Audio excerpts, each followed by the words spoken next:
A mochi moment from Mark, who writes, I just want to thank you for making GLP-1s affordable. What would have been over $1,000 a month is just $99 a month with Mochi. Money shouldn't be a barrier to healthy weight. 3 months in, and I have smaller jeans and a bigger wallet. You're the best. Thanks, Mark. I'm Myra Ahmed, founder of Mochi Health. To find your Mochi moment, visit joinmochi.com. Mark is a Mochi member compensated for his story. AI agents are everywhere, automating tasks and making decisions at machine speed. But agents make mistakes. Just one rogue agent can do big damage before you even notice. Rubrik Agent Cloud is the only platform that helps you monitor agents, set guardrails, and rewind mistakes, so you can unleash agents, not risk. Accelerate your AI transformation at Rubrik.com. That's RUBRIK.com. You're listening to DNA ID, brought to you by AbJack Entertainment. Be sure to check out some of the other great true crime podcasts from this network, including The Murder in My Family, Missing Persons, Scene of the Crime, Zodiac Speaking, Beyond Bizarre True Crime, Campus Killings, and Killer Communications. All of these podcasts are available for you to binge on right now, wherever you listen to podcasts. Subscribe where you're listening to this podcast so you don't miss an episode.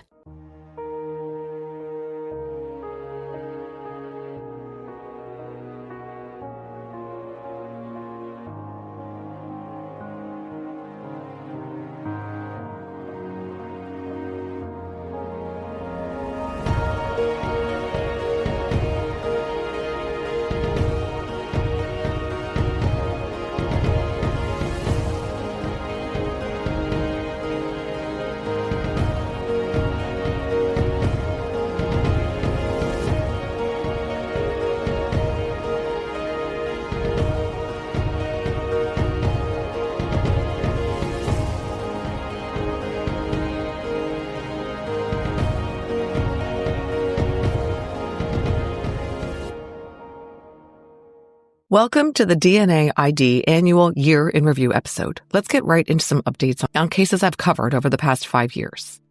The cases with updates are Nancy Doherty, Christy Marak, Bobby Joe Oberholzer and Annette Schnee, April Tinsley, and Maurice Chivarella. If you haven't listened to those episodes, I recommend that you do so before listening to this update or skip ahead. In an exciting update, the retrial of Michael Carbo for the murder of Nancy Doherty wrapped up with Carbo being convicted of her murder for a second time. The IGG was not the reason for the retrial and has not been at issue since it was challenged in pretrial number 1 proceedings. Carbo got a new trial because the appeals court ruled that the trial judge should have allowed his defense to present an alternative perpetrator theory. The alternative suspect was Nancy's ex, Brian E. So the state had to put on a whole new trial, and Brian E. was grilled on the stand, something he avoided in trial number 1. Carbo also took the stand and claimed he had no recollection at all of the night Nancy died, but that he must have had a consensual sexual encounter with Nancy. Judge Friday noted that based on Carbo's own testimony, quote, he, by his own admission, has no idea whether he did or did not kill Ms. Doherty. Carbo was again found guilty because he is. Carbo remained unrepentant and defiant, telling the judge, "You got the wrong person. I am innocent of this charge. I did not kill Ms. Doherty." His defense team filed motions to overturn the second conviction, but these were all denied. His appeal was rejected. At sentencing just this past October, Carbo received life in prison with a chance for parole after 17 years. So at least for now, Carbo is in prison where he belongs. There's another update, this time on the case of Christy Marak, killed by Raymond Rowe, a.k.a. DJ Freeze. Rowe pleaded guilty, but then regretted it and appealed for post-conviction relief. His brief argued that he and Christy had a consensual sexual relationship and that they had met at her place that morning for sex. He maintained that she was still alive when he left after their encounter. Someone else must have come in and killed her. Rowe also wanted to have post-conviction DNA testing done. Specifically, he wanted to test Christie's sweater used to strangle her and the cutting board used to bludgeon her, arguing that someone else's DNA would be found on those items and his would not. It's important to note that Rowe's original defense attorneys had decided against requesting more DNA testing, admittedly because they were concerned that it might work against their client. Lancaster County Judge Dennis Reinecker refused to allow the testing, ruling in April of 2022 that Roe's story was unbelievable. He wrote, quote, "This court is unable to fathom that someone else entered the home between the hours of 7 a.m. and between the time frame of 7:10 a.m. to 7:20 a.m., found the victim without her clothes on, covered in semen, and murdered her without leaving any additional DNA on her body." He continued, Roe, quote, "failed to provide any evidentiary basis that would lead the court to believe an alternative suspect's DNA would be found." And further, quote, "Given the circumstances of the case and the questionable version of events provided by the petitioner, DNA testing would not establish his actual innocence, even if his DNA were absent from the requested items." All that from Judge Reinecker. So Reinecker denied the testing request. Roe appealed Reinecker's decision to deny him post-conviction DNA testing. The state superior court upheld Reinecker's denial, stating that Roe failed to meet the legal threshold that would justify the test and that Reinecker's legal reasoning in his ruling was sound. In upholding Reinecker's ruling, the state superior court wrote in April 2023 that Reinecker had made no mistakes in his ruling. Well, Roe appealed to the Pennsylvania Supreme Court, and the Supreme Court held that the Superior Court had to go back and reconsider whether to grant Roe's request for DNA testing. This was because in 2018, Pennsylvania had passed a law allowing renewed DNA testing for convicted offenders utilizing new DNA testing technology that wasn't available at the time of their conviction, if the testing could, quote, "provide substantially more accurate and substantially probative results." So the Supreme Court held that the lower court had to go back and reconsider their ruling, ensuring that they were taking the change in the law into consideration. All this means is that Roe's attorney will have another chance to argue to the Superior Court that his client has satisfied the threshold test of showing that the new DNA testing he seeks will have more accurate results that could impact his conviction. All of this is, of course, a pitiable and frustrating waste of time and resources. Roe's attorneys David Blank and Patricia Spotts testified in court that Roe had confessed to killing Christy Marak. He told them they'd been having an affair, which exactly 0 people believe, and that he had been at her townhome that morning and they'd had consensual sex. But they had an argument because he wanted to break things off, and Christy threatened to tell his wife about the affair. Attorney Spotts said Roe told her, quote, "He lost it on Christy, and that's how she died. That was the thug part of my life when I was using cocaine, but that's not who I am now," end quote. Well, that thug part of you is where he belongs in prison. I kind of hope Roe wins the right to conduct the new testing of the cutting board and sweater, and the results show Roe's DNA is all over them. In other post-conviction news, you will all remember that the killer of Bobby Joe Oberholzer and Annette Schnee, Alan Lee Phillips, took his own life in prison by jumping headfirst off an elevated walkway above a concrete floor many feet below. Well, there are those who believe that the timing of his suicide was very deliberate. You see, Colorado has not eliminated the applicability of the legal doctrine abatement ab initio. The doctrine is still law in Colorado and means that if a convicted offender dies while their appeal is pending, their death legally erases the conviction and all related proceedings, as if the prosecution never happened. The theory behind the doctrine is that an appeal is a fundamental right, and the defendant's death prevents the resolution of the case on its merits. Alan Lee Phillips had an appeal pending when he jumped to his death, so his conviction was vacated and all related criminal charges dismissed, and this might have given his family an opening to capitalize on his death. According to an expert on the case whom I consulted when I did the Oberholzer and Schnee episode, Dennis Stewart, Phillips' adult daughter has filed a letter of intent announcing her plan to file a $100 million lawsuit on the case for the unlawful conviction of her father. As of right now, the lawsuit is not on the Colorado court's docket, but if she were to file it, I imagine named defendants might include, among others, the local prosecutor's office, the CBI, and lab analyst Missy Woods. I'm not going to say any more about this. Abatement ab initio has been eliminated in most states because it discounts the legitimacy of criminal trials and prioritizes convicted offenders' rights over those of their victims. I will update you if indeed the Phillips family lawsuit is filed and prevails. In another update no one will be sorry to hear, John D. Miller, who in 2018 pleaded guilty to child molesting and murder for the slaying of 8-year-old April Tinsley in Indiana, died of natural causes in Indiana's Newcastle Correctional Facility. He was only 66, but he already looked rough when he was arrested 6 years ago. This from WANE. Quote, April's mother, Janet Tinsley, told WANE 15 Thursday that she's happy the man who killed her daughter won't get to live any longer. He shouldn't have lived as long as he did, Janet said. Every month between the 5th and the 10th, Janet would get a text message from the Department of Corrections. They'd say that John D. Miller will be released from prison on July 15th, 2058. For Janet, those texts were a monthly reminder that he was still here and her daughter was not. Those text messages will now stop. Hopefully, I can go back to a more normal life, Janet said. All that from WANE.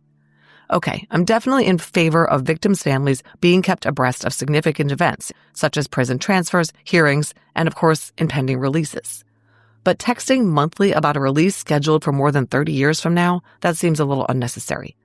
I'm glad that Miller died relatively young and Janet can remember her little daughter without monthly reminders of the monster who killed her. Another update I feel the need to mention, but I'm not going to go in depth on, is the quadruple murder conviction of Bryan Kohberger.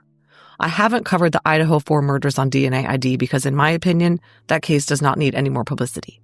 But we all know it would qualify because the FBI used IgG to identify Kohberger. And his defense team put up a massive fight against the IgG, which included a violation of the MyHeritage Terms of Service on the part of the FBI. As a result of publicity and outcry concerning repeated known violations of the MyHeritage Terms of Service, that company has now stopped accepting uploaded DNA profiles from other commercial testing sites. Anyway, Bryan Kohberger made a surprising about-face and accepted a guilty plea, many believe in order to avoid the death penalty, which, in Idaho, now uses death by firing squad as its primary method of execution. Some of the Idaho 4 families were okay with this, no doubt wanting him and his pathetic fan club to just go away forever. But other families were not so happy about it and wanted Kohberger to stand trial. In the end, he's in prison and is not happy about it, complaining constantly about the conditions there. No one cares, and we all need to stop talking about him. Finally, this was not an IgG case resolution, but the 1962 murder of Carol Ann Doherty in Bristol, Bucks County, Pennsylvania, was recently solved. Please go back and listen to my episode on Maurice Chivarella, a 9-year-old girl murdered in the same county in 1964. I discussed Carol Ann's case in that episode and how there were some similarities between the circumstances of the crimes, enough that many people believed the two crimes were connected. But Carol Ann was killed by a completely different child molester and murderer than Maurice, whose killer was James Paul Forte. Carol Ann's killer was William Schrader, who raped and murdered the little girl inside St. Mark's Church in Bristol. The Bucks County DA's office wrote in a statement, quote, At the time of the murder, Schrader lived on Lincoln Avenue, a block and a half from the church, which is located at 1025 Radcliffe Street. A witness reportedly saw him outside the church around the time of the murder. Following the crime, he was questioned by police, provided a pubic hair sample, and failed a polygraph test. He also was found to have lied about his alibi, with time cards proving he was not at work on the day of the murder. End quote. Okay, so why was Schrader not arrested and charged for Carol Ann's murder given all these factors? Well, it seems that while the investigators were compiling their case against him, he split and moved to Florida. He never again returned to Bucks County. More from the DA, quote, Further investigation and interviews with his family revealed Schrader had sexually abused nearly every female child he had lived with or had access to, including his own biological daughter and granddaughters. The majority of these victims were between the ages of 6 and 13. He also sexually abused 2 adult women who had cognitive delays, such that they were lacking the ability to consent. In 1993, results from the pubic hair sample collected from Schrader showed, quote, significant similarities to hair found clutched in little Carol Ann's hand. Of the pubic hair samples collected from 176 men over the decades, 141 were tested. All other individuals were eliminated, and William Schrader was the only person who could not be eliminated as the source of a pubic hair found clutched in Carol Ann's hand. In another similarity, the Lucky Strike cigarettes found at the crime scene were determined to be the same brand Schrader was known to smoke. Investigators from the Bucks County DA's office and the Pennsylvania State Police interviewed Robert LeBlanc, Schrader's stepson, in November of 2024. During this interview, LeBlanc revealed that Schrader had confessed to him on 2 separate occasions that he murdered a little girl in a Pennsylvania church. Schrader specifically told LeBlanc that he lured the girl inside the church and raped her and had to kill the girl to keep her from talking. Schrader died in 2002, as far as I know, a free man. a Bucks County investigative grand jury formally found that William Schrader committed the crimes of rape and murder in the first degree in connection with Carol Ann Doherty's death. So even though he escaped justice in life, in death his name is eternally tarnished by the grand jury's determination that he was legally culpable of murdering Carol Ann. Happy December. You know what that means. Thanksgiving is over and holiday shopping is in full swing. I've loaded up on wrapping paper, labels, and ribbon. Now, if only all my shopping were done. But I don't have to worry about that. I can do it all from my center island, sipping my spiked eggnog, holiday music on the stereo. How? Uncommon Goods. Uncommon Goods makes holiday shopping stress-free and joyful, with thousands of one-of-a-kind gifts you can't find anywhere else. You'll discover presents that feel meaningful and personal, not mass-produced and purchased at big box stores. Uncommon Goods favors products that are high quality, unique, and often handmade or made in the U.S. Many are crafted by independent artists and small businesses, so every gift feels special and thoughtfully selected. I got my son, the guitar player who wrote the intro music for DNA ID, an outrageously cool guitar pick maker. That way he can make unique picks out of cards or items special to him. And I got my mom, an avid golfer, a golf scoring travel tumbler so she can stay hydrated on the course while keeping track of her birdies and more likely bogeys. These gifts are perfect for each recipient and truly something I cannot find anywhere else. The point is, Uncommon Goods has something for everyone. When you shop at Uncommon Goods, you're supporting artists and small independent businesses. Every purchase is a chance to choose something remarkable and feel good about where your money goes. And with every purchase you make at Uncommon Goods, they give back $1 to a nonprofit partner of your choice. They've donated more than $3.1 million to date. So don't wait. Make this holiday the year you give something truly unforgettable. To get 15% off your next gift, go to uncommongoods.com/DNAID. That's uncommongoods.com/DNAID for 15% off. Don't miss out on this limited time offer. Uncommon Goods. We are all out of the ordinary.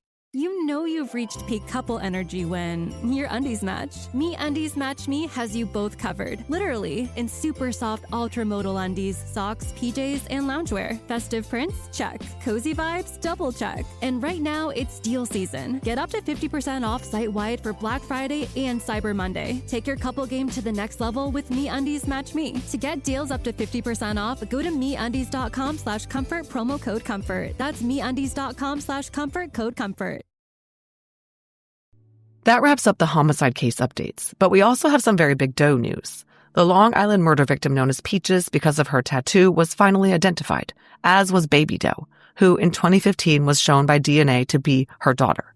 Peaches was found on June 28, 1987 in Hempstead Lake State Park. She was dismembered. Baby Doe was discovered 20 miles away along Ocean Parkway near Gilgo Beach in April of 2011. If you recall, in April 2022, the FBI said they believed they were close to identifying Peaches through IgG, but they were at a roadblock and needed help from the public. The Mobile, Alabama Police Department had posted on Facebook that the FBI was seeking friends and family of Elijah Lige Howell, or Howard, who lived in Pritchard, Alabama, with his wife Carrie. They said he had died in Mobile in 1963 with Lily Mae Wiggins Packer. They also posted a photo of the Peaches tattoo found on the Long Island murder victim. It's unclear how this man Lige was related to Peaches, if at all, but she has been identified. Peaches is Tanya Jackson, age 26. Baby Doe is her 2-year-old daughter, Tatiana Dykes. Stephen Fitzpatrick, a Nassau County Police homicide detective, told the media at a press conference that at the time Tanya disappeared, she and Tatiana were living in Sunset Park, Brooklyn. Tanya was a single mother and veteran who had served in the U.S. Army from 1993 to 1995. Fitzpatrick said, quote, "She was possibly employed at a doctor's office in a medical assistant capacity while living in Brooklyn. While she was going to work, it was reported to us that there might have been a female friend or neighbor who would watch the baby." Tanya was known to drive a black 1991 Geo Storm. I have no idea what happened to the car. Clearly, there's a lot the Nassau County authorities are not telling us. So far, they have not divulged any connection to Rex Heuermann, known commonly as the Long Island serial killer, who left his victims in the same areas where Tanya and Tatiana were found. It remains to be seen whether he will be charged with their murders. In other very exciting Doe news, the final Bear Brook victim has been identified by the DNA Doe Project. For those not familiar with the Bear Brook serial podcast, I highly recommend it. It details the New Hampshire case that brought the use of investigative genetic genealogy in John and Jane Doe identifications into the public spotlight. 2 large barrels found in New Hampshire's Bear Brook State Park in 1985 and 2000 respectively were found to contain the bodies of a woman and 3 children. At the time, about 40 years ago for the first barrel and 20 years ago for the second, there was no way to identify the victims. But in 2017, DNA testing showed that one of the young girls found in 2000 was the daughter of convicted murderer Terry Peter Rasmussen.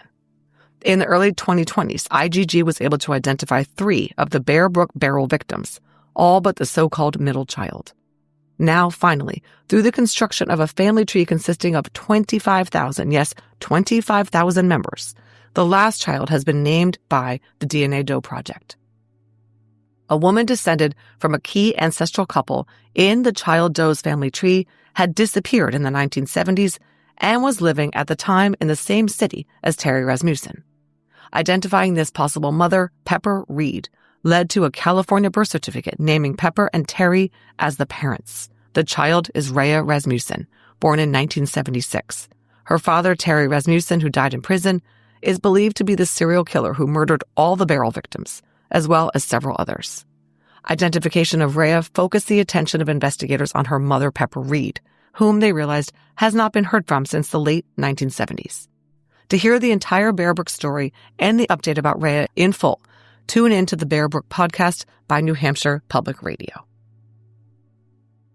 All right, that's it for the updates. Let's talk about the patterns and trends we saw in the 2025 episodes of DNA ID relating to homicide cases solved by IGG. In 1987, 65-year-old Joyce Casper was abducted outside her Boise, Idaho gift shop and sexually assaulted and strangled in her car. The man who killed her, Frank Rodriguez, was believed to be the same local teen who had tried to rob her just weeks earlier. He died by suicide in 2007 and is not known to have killed anyone else. 89-year-old Lillian DeClos was raped and murdered in her bedroom in Pompano Beach, Florida in 1994. Her killer was a drug-addicted drifter and sex offender named Johnny Mac Brown. He died in 2010 of natural causes. He has no other known murder victims. In 1988, Kathy Sue Swartz was beaten, stabbed, and strangled in her own Three Rivers, Michigan home with her child in the next room. Her killer turned out to be a high school acquaintance of her boyfriend, whom she also knew. Robert Waters was arrested alive, but died by suicide shortly after his arrest. Tari Becker, killed in 1975, and Sherry Bridgewater, killed in 1991, were both sexually assaulted and strangled in crimes 16 years apart in 2 different states. Tari was dumped in a field in Colorado, and Sherry was killed in her home in Las Vegas. Their killer was Thomas Martin Elliott, who died by suicide shortly after killing Sherry. Both victims are thought to potentially have had loose connections to Elliott. Teenager Yvonne LaRue was found dumped on a snowy roadway in Ontario, Canada in November 1972. She had been raped and bludgeoned. Her killer was Bruce Cantillon, who died by suicide after lying down in front of a train. Their relationship was unknown, but it was believed they knew each other. Cantillon is not known to have killed anyone else, but was known to be mentally disturbed.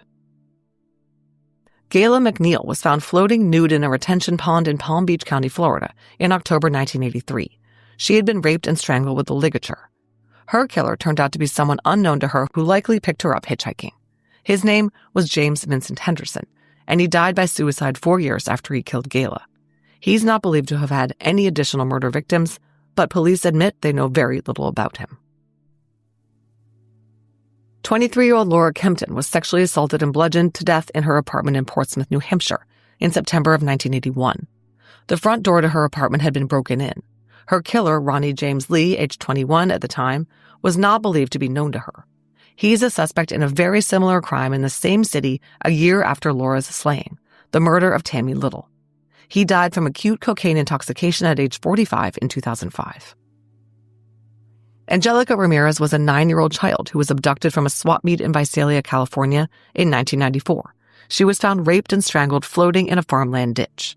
Her killer, Ramiro Villegas, also molested other children, but is not known to have killed any other kids. He died from lung disease in 2014. Sharon Hamack and Dusty Shuck were 2 women killed by the same man in different states and years. In 1996, Sharon was a Grand Rapids sex worker who told friends she was afraid of a former customer named Gary. Within months, she was found hogtied, stabbed and strangled, and raped on the side of a Michigan roadway. Dusty Shuck was found 10 years later along the side of a Maryland highway, raped and stabbed. Their killer, Gary Artman, was a long-haul trucker who died in prison from lung cancer. He was a known client of Sharon's but was believed to have picked Dusty up hitchhiking. He confessed to killing additional women, but police have not charged him with any additional murders. 64-year-old Velma Nesset was found raped and stabbed to death inside a culvert behind an Odessa mall in 1982. Her killer, Billy Wayne Ludwigson, who was not known to her, happened to be in the area when Velma was walking to work. He was convicted of her murder and remains in prison.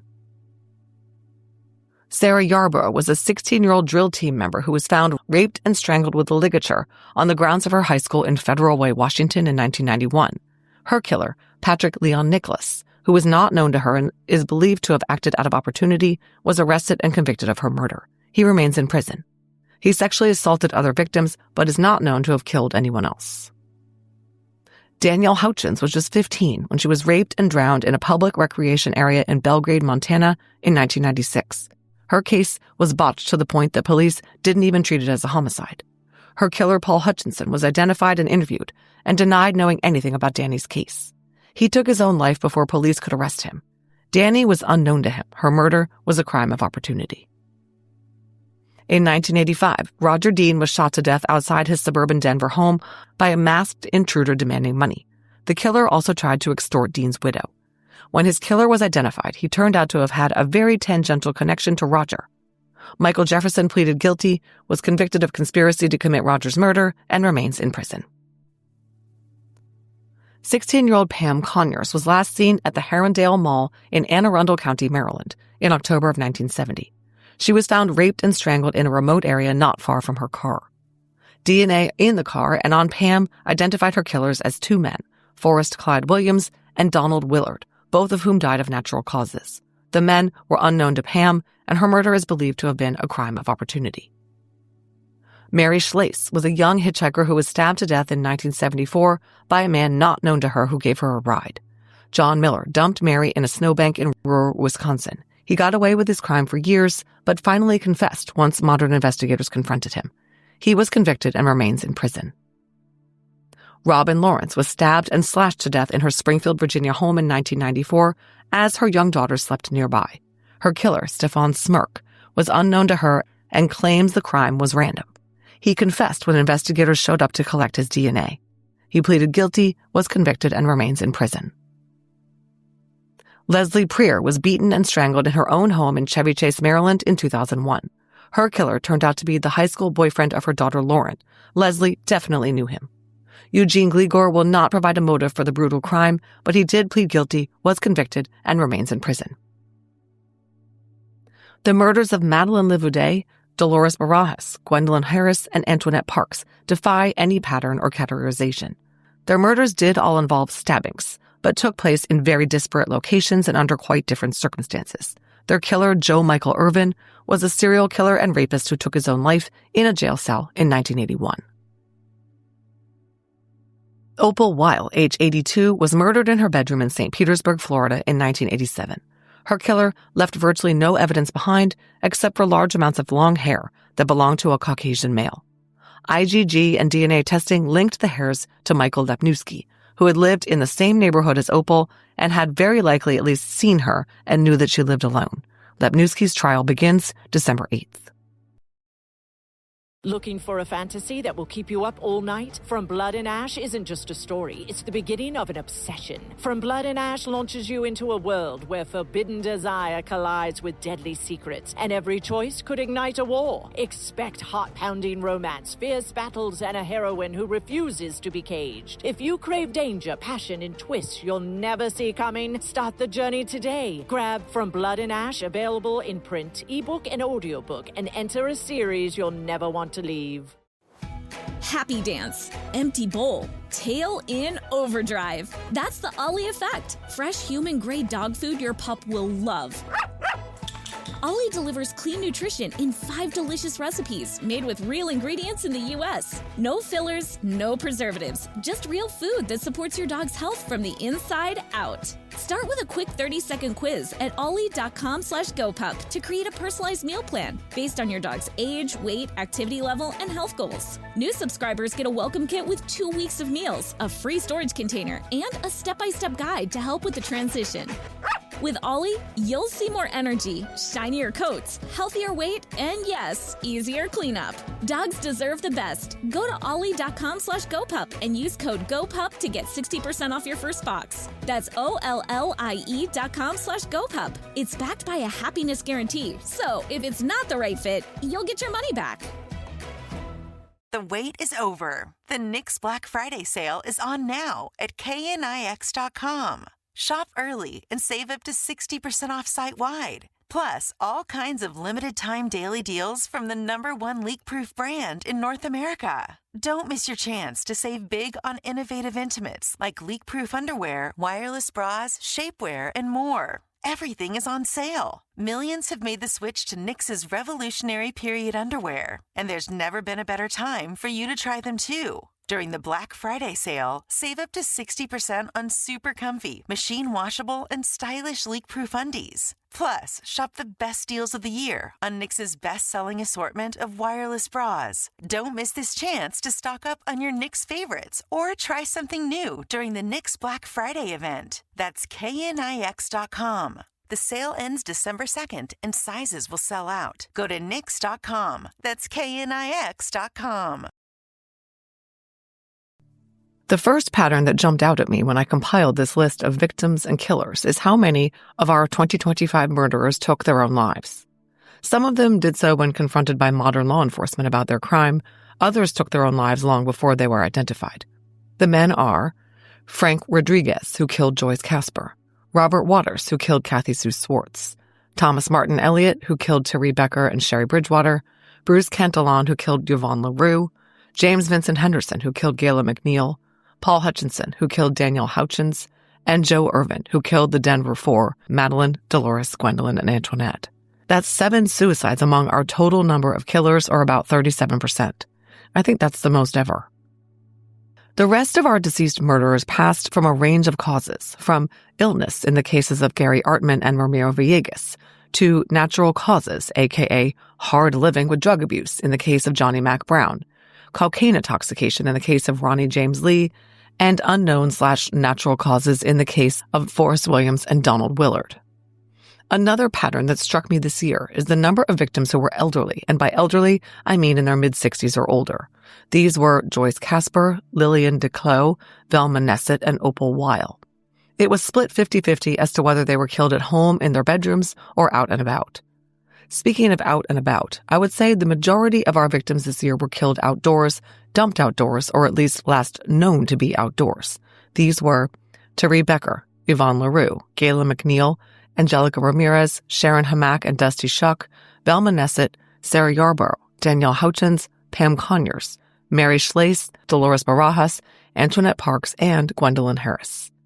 I'm not including Joyce Casper on this list because police believe that she was killed in her vehicle and that's where she was found. Pam Conyers may also have been murdered in her car. Of this group, 3 were known to be hitchhiking or strongly suspected to be hitchhiking. They are Gayla McNeil, Dusty Shuck, and Mary Schlace. Therese Becker, Yvonne LaRue, and Gwendolyn Harris may all have gotten into vehicles with men they knew. The remainder of our victims were killed in their own homes. Lillian DeClos, Kathy Sue Swartz, Sherry Bridgewater, Laura Kempton, Roger Dean, Robin Lawrence, Leslie Prier, Madeline Livaudet, and Opal Weil. Let's talk about the pre-existing relationship between killer and victim, if there was one. In some of the cases, we have only speculation as to connections between the two. Joyce Casper is suspected to have been targeted by Frank Rodriguez, a teenager who is believed tried to rob her on a previous occasion. Opal Weil was allegedly killed by a teenager who had lived on her street for years, until very recently before her murder. She walked the neighborhood twice daily, and it is very likely Michael Lepnewski had at least seen her and knew she lived alone. Leslie Prier was killed in her home by Eugene Gligor, who knew her very well after dating her daughter for more than 4 years. Lillian DeClos' case is very similar to Opal Weil's. Both elderly women lived alone, and both were killed or allegedly killed by men who lived in very close proximity to their homes. Like Opal, whether or not Lillian actually knew her killer is unknown. Kathy Sue Swartz seems to have been targeted by a friend of her live-in boyfriend. It is suspected that he came onto her and she rejected him, but no one knows for sure why Robert Waters went to Kathy's home that day. Therese Becker and Sherry Bridgewater were both believed to have had tangential connections to their killer, Thomas Elliott. Sherry may have been in AA with him, and Therese may have been a burglary accomplice. Roger Dean probably did not know his killer, Michael Jefferson, but Jefferson definitely knew who he was and targeted him for a robbery that went wrong. Sharon Hamack had expressed fear of a client named Gary. She was killed by Gary Artman, and investigators believe he was one and the same. And the rest of this season's homicides solved by IGG we have to attribute to brutal and barbaric crimes of opportunity in which women and girls were attacked, abducted, and victimized by stranger Neanderthals who not only didn't try to control their sexually violent and homicidal urges, they seemed to feel entitled to them.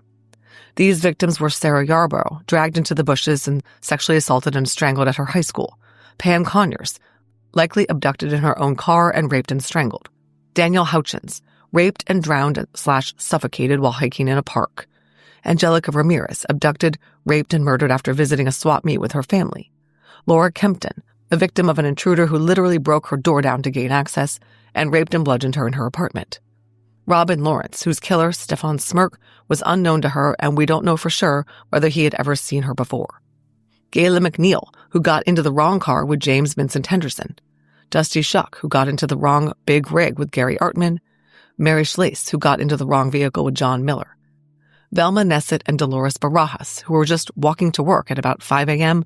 when they were each murdered; Madeline Livaudais, who was a victim of a home invasion, rape, and murder by a stranger; and Antoinette Parks and Gwendolyn Harris, both of whom must have encountered very deranged Joe Irvin on their evening outings in Denver.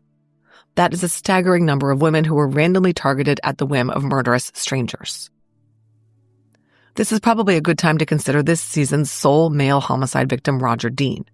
Roger's case continues the pattern we've seen in which male murder victims whose cases are solved by IGG are almost always targeted because of money. We've seen that in previous seasons in the cases of Terry Paquette and Subir Chatterjee. We've had some other male victims in the past, but they were men collaterally slain as a means for the killer to access their female companions. When a man is the target, it's typically about the Benjamins.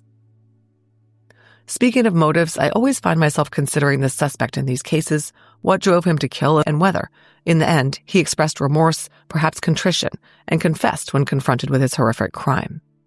So many of our suspects this year took their own lives, and of course, it's hard to know whether that was because they were racked with guilt, were mentally unwell, or whether they just took the easy way out to avoid prison. For example, Thomas Elliott, who murdered Therese Becker and Sherry Bridgewater, took his own life after being busted by the police in violation of his parole, and knowing that he was going to be sent back to prison for an unrelated crime.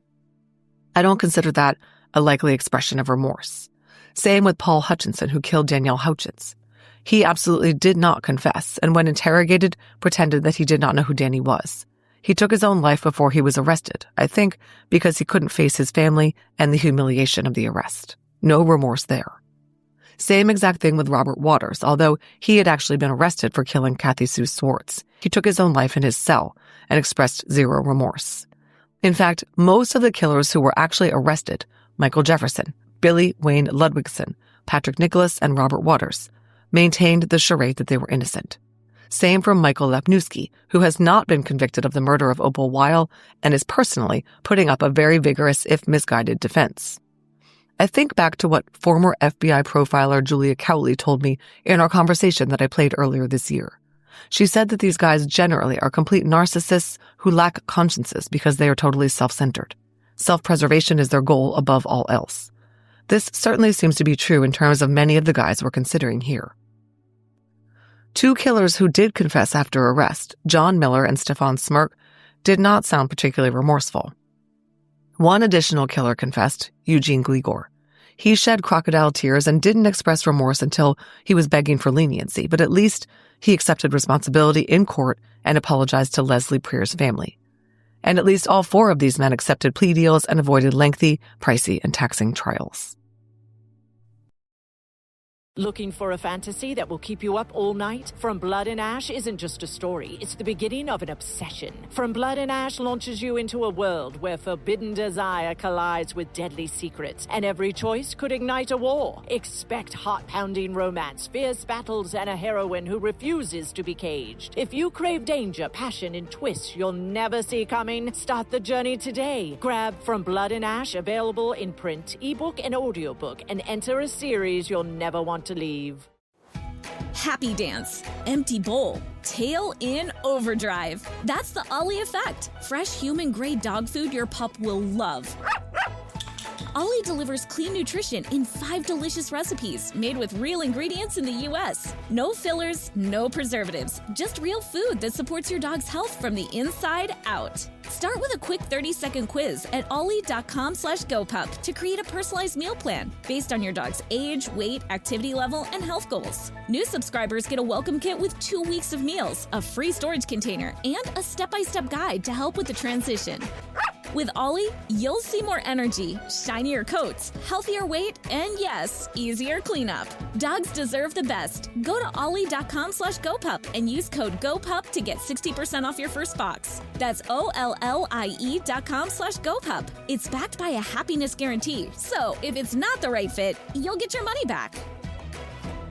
The wait is over. The Knix Black Friday sale is on now at KNIX.com. Shop early and save up to 60% off site-wide. Plus, all kinds of limited-time daily deals from the #1 leak-proof brand in North America. Don't miss your chance to save big on innovative intimates like leak-proof underwear, wireless bras, shapewear, and more. Everything is on sale. Millions have made the switch to Knix's revolutionary period underwear, and there's never been a better time for you to try them too. During the Black Friday sale, save up to 60% on super comfy, machine-washable, and stylish leak-proof undies. Plus, shop the best deals of the year on Knix's best-selling assortment of wireless bras. Don't miss this chance to stock up on your Knix favorites or try something new during the Knix Black Friday event. That's KNIX.com.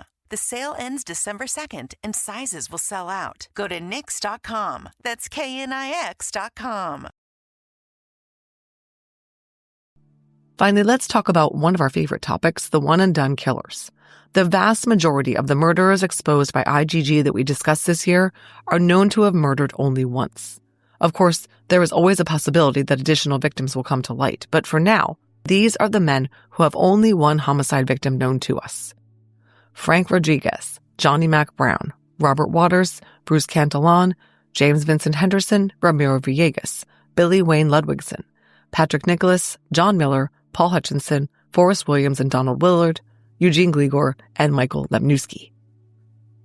Multiple killers were Joe Irvin, Thomas Elliott, Gary Artman, and, I believe, Ronnie Lee, who has not officially been named as the killer of Tammy Little in Portsmouth, New Hampshire, but I believe and hope that that announcement is forthcoming. Okay, let's revisit the John and Jane Doe cases we discussed this past season. All of our does identified by IGG in 2025 are believed to be homicide victims. Some cases are solved, but many are unsolved. Chester Briney was found in Mequon, Wisconsin in 1959. He was killed and hidden by his adoptive parents. They were tried at 4 and acquitted of his murder because there was no body. Pam Whitman was found in Volusia County, Florida in 1980. She was a victim of serial killer Gerald Stano. He was convicted of several murders and was executed by the state of Florida. Maria Tejas Gonzalez was found in a ditch in Yemassee, South Carolina in 1995. She'd been strangled. Her mysterious boyfriend Carlos is a possible suspect. Police are still looking for him. Her husband has not been ruled out either. Nora Castillo was dumped in a farmer's field in Baca County, Colorado, and was found in 1988. She was killed by an unknown suspect. In 1982, Connie Christensen was found in Wayne County, Indiana by deer hunters. She had been shot to death under a tree. The prime suspect in her death was an older man she'd run off with. He died soon after modern investigators questioned him. Evelyn Lease was found in 1988 in a shallow grave in the Pinal County desert. The elderly woman was strangled with a ligature. Her killer is suspected to be her nephew, who profited from her demise by cashing her pension checks for years. He died a free man. Derek Burton was a 4-year-old boy who was known only as Mentone John Doe after being found in a wash there by a hunter in 1981. His killer is suspected to be his mother's husband, who was not his father. He died before Derek was ever identified. Susan Poole was known as Singer Island Jane Doe after her skeletal remains were found tied to a tree in a North Palm Beach swamp in 1974. Her killer was serial killer Gerard Schaefer, a former police officer. He was killed in prison. Lori Potter was a woman whose severed legs were found in a Rancho San Diego apartment complex dumpster in 2003. After she was identified, her husband was arrested and convicted of her murder. He remains in prison. A skull found on a Trinidad Head beach in February 1993 was matched to skeletal remains found in Humboldt County, California in 1987, which were located after a piece of bone was mailed anonymously to the sheriff's office. The remains were identified as Kay Adams Medine, who went missing in 1987. Her deceased husband, Nick, is the prime suspect in her murder. A John Doe was found by woodcutters in Canton, Ohio in December 2001. He was identified as Anthony Gully, who had gone missing from Pontiac, Michigan in 1994. He had been shot to death by George Frederick Washington, who died by suicide as police were closing in on him. Tisha Ann Dyer was found as just skeletal remains in a very remote area of Mount Hood in 2003. She was last seen by her family a year prior. It remains unknown what happened to Tisha and how she ended up dead off a little-used trail on Mount Hood. Darlene Washington was a Jane Doe found nude in a vacant home in Detroit in 2006. Her killer was identified as Shelley Brooks, a Detroit serial killer who preyed on sex workers and drug-addicted women. Their relationship is unknown, but suspected to be a transactional one. Carl Bryant was a 4-year-old boy found floating in a creek in Lorton, Virginia in 1972. He had been beaten to death. His killers are believed to be his mother Vera and her boyfriend James Hedgepeth, both of whom are deceased. Hedgepeth died in his 80s of natural causes. Wynonna Michelle, known as Wendy, was a woman found nude in a field in Madison County, Illinois in 1990. She had been stabbed to death. Her killer remains unknown, but she was last known to be in the company of a trucker. Roberta Muma was found wrapped in plastic in a remote field in Jack County, Texas.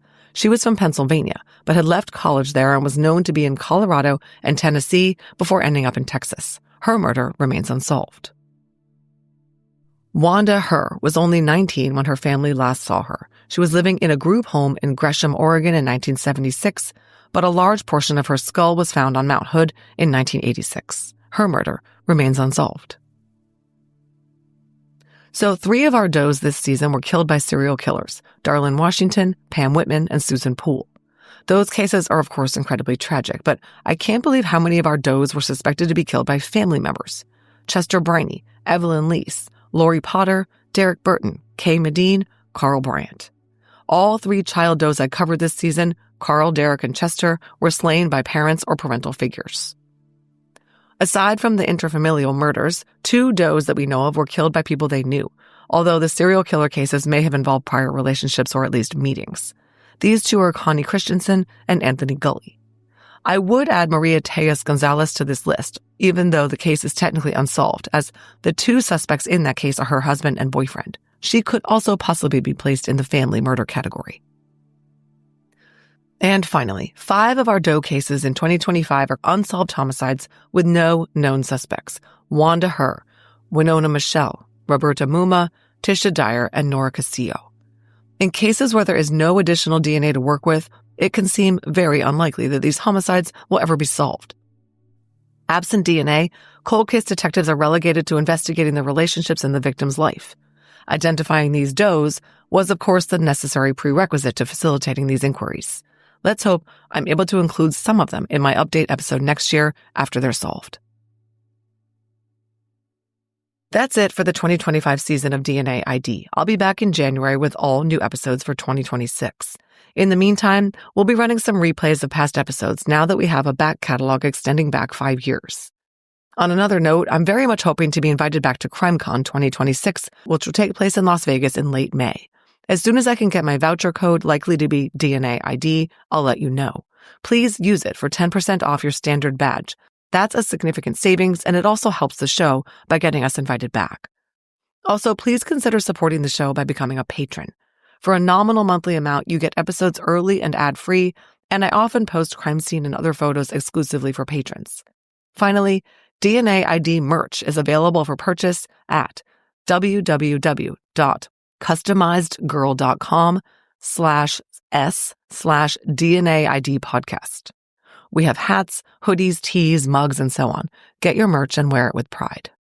Happy holidays, everyone, except the bad guys. If you're one of the bad guys, they are coming for you, and Santa is not. Thanks for listening to this episode of DNA ID. Before you leave, please let me tell you about some important things related to the show. If you'd like to support this podcast, and in the process, get access to early and ad-free episodes, as well as bonus content like crime scene photos, you can sign up for a Patreon subscription for only $5 a month by heading over to patreon.com/DNAID. Of course, you're welcome to contribute more than $5 a month. We rely on Patreon funds to pay for the original source materials I use to research each episode. If Patreon isn't your thing, you can also show your support with an AbJack Insider subscription through Apple Podcasts. It costs just $4.99 a month or $49.99 a year. Your AbJack Insider subscription will give you the same benefits for not only DNA ID, but for all of the shows on the AbJack network, like Killer Communications and Campus Killings. Head over to Apple Podcasts and find the DNA ID page or look for the AbJack network to get started. If you're on social media, we'd love to interact with you there. DNA ID is on every major social media platform. Search your favorite platforms for DNA ID podcast to find us. We also have a YouTube channel, and our website is dnaidpodcast.com. You can find links to all of these anytime in our show notes. If you need to reach the show, contact us by emailing dnaidpodcast@gmail.com. Finally, if you want to pick up some fun DNA ID merch and represent the show, visit the store at www.customizedgirl.com/s/DNA ID podcast. DNA ID is researched, written, and hosted by me, Jessica Betancourt. It's produced by me and Mike Morford of AbJack Entertainment. Music by Connor Betancourt.